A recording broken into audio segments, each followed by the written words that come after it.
বিয়ের 12 বছর পরে আমার স্বামী আমাকে ডিভোর্স দিল। কোনো কারণ ছাড়াই ডিভোর্সটা দিল। হুট করে একদিন বাসায় এসে বলে আমাকে সে ডিভোর্স দিবে, সে নতুন করে বিয়ে করবে। আমি বললাম, কেন তুমি এমন করছো? কি দোষ আমার? বলে যে তোমার কোনো দোষ নেই, কিন্তু আমাদের ছেলের প্রয়োজন। আমাদের তো শুধুমাত্র দুইটা মেয়ে, মেয়েদের দিয়ে আমার কিচ্ছু হবে না, বংশ রক্ষার জন্য ছেলে অবশ্যই প্রয়োজন।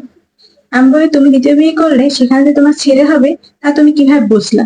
বলে যে হ্যাঁ, সম্পূর্ণ দোষটা হচ্ছে তোমার, তাই তোমার মেয়ে হয়েছে।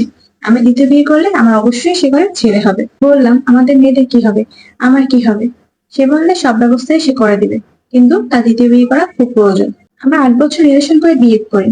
বিয়ের পর পর খুব ভালোই কাটছিল। বিয়ের 2 বছরের মাথায় আমার একটা মেয়ে হয়। আমার স্বামী আমি খুব খুশি ছিলাম। তারপর আবার মেয়ের পর যখন 5 বছর, তখন আমার আর একটা মেয়ে হয়। তখন থেকে আমার স্বামী কেমন যেন আমার প্রতি রাগ রাগ ভাব, কেমন যেন সেই দ্বিতীয় মেয়েটাকে সে মেনে নিতে পারছে না। তার ইচ্ছে ছিল একটা ছেলে হওয়ার, কিন্তু ছেলে তো আল্লাহ দেয়নি, তাই মেয়ে হয়েছে। তা মেয়ে হয়ে তার দোষটা কি আমার? তো এখন আর কি করার, সে আমি দ্বিতীয় বিয়ে করতে যাচ্ছে। আমি কি করবো কিছুই বুঝে উঠতে পারিনি। আমার বড় মেয়েটা মোটামুটি ভালোই বড় হয়েছে, মোটামুটি সবকিছুই বোঝে। এখন কি অবস্থা হবে তা আমি ডিসিশন নিতে পারতেছিলাম না। দিন পরে আমার স্বামী ডিভোর্স লেটার নিয়ে হাজির, বলে যে আমি সই করে দিয়েছি, তুমিও সই করে দাও। ডিভোর্স লেটার রেখে ও চলে গেছে বাসা থেকে। ওদিন আর ও বাসায় আসেনি। তার পরের দিন কলিং বেল বাজতে আমি গিয়ে দরজাটা খুলি। খুলে দেখি আমার স্বামীর সাথে একটা মেয়ে দাঁড়ানো। আমি বললাম, এটা কে? বললাম, বিয়ে করে নিয়ে এসেছি। তুমি কি ডিভোর্স লেটার সই দিয়েছো? আমি বলি, না, আমি এখন ডিভোর্স লেটার সই দিইনি, আমি ভেবে পাচ্ছি না আমি কি করবো। বলে, তো ভালোভাবে কি আছে, তুমি সইতে দিয়ে দাও। তারপর আমি রুমে গিয়ে অনেকক্ষণ কান্না করলাম, কান্নাকাটি করে তারপর ডিভোর্স পেপার সই দিয়ে দিলাম। আমার মেয়ে দুটো স্কুল ছিল তখন। তো ডিভোর্স পেপার সই দিয়ে আমি মেয়েদের জন্য অপেক্ষা করতেছিলাম, সব কাপড় চোপড় গুছিয়ে নিয়েছি। তারপর মেয়েরা স্কুল থেকে আসার পরে আমি মেয়েদেরকে নিয়ে বাবার বাড়ি চলে যাই। তো তখন আমার স্বামী কিছুই বলে না, তবে মেয়েদের কাছেও কিছু বলেনি। সে তার নতুন বউ নিয়ে দিব্যি খুশি ছিল।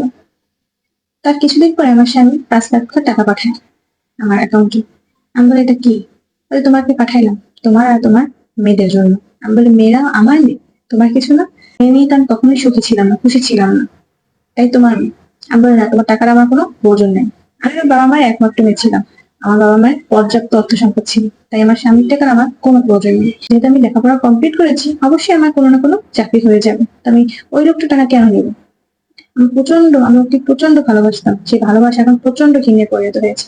এভাবে করে 5টা বছর কেটে গিয়েছে। আমি চাকরি নিয়েছি, মেয়েদের নিয়ে খুব ভালোই আছি। আমার বাবা মারা গেছে, মায়ের সাথে থাকছি।